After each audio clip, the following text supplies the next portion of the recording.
Hi guys, আজকে সকাল সকালই চলে গেলাম আমরা আলিপুর মিউজিয়াম।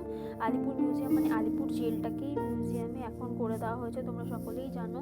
সেখানে গিয়ে আমরা দেখলাম ক্ষুদিরামের ফাঁসির মঞ্চ, যেখানে শহীদ ক্ষুদিরামকে ফাঁসি দেওয়া হয়েছিল। এবং তার পাশাপাশি এখানে জেলগুলোও দেখছিলাম, প্রচুর বড় এরিয়া। তোমরা এখানে যেতে পারো, এখানে অনেক স্কুলের স্টুডেন্টরা আসে, ঠিক আছে।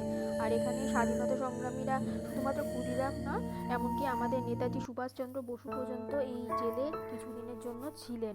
এখানে তোমার ফাঁসির মঞ্চের সাথে সাথে পোস্টমর্টমেরও একটা রুম করা ছিল, যেখানে তাদেরকে পোস্টমর্টম করা হতো। জেলগুলো দেখে সত্যি খারাপ লাগছিল, কারণ জেলের মধ্যে বিছানা পর্যন্ত ছিল না।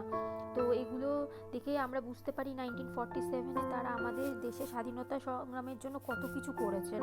তো তোমরা এখানে যেতে পারো, আশা করি তোমাদের ভালো লাগবে। বাচ্চাদেরও নিয়ে যেতে পারো, ফ্যামিলি, এরা খুবই ভালো একটা জায়গা। Thanks for watching.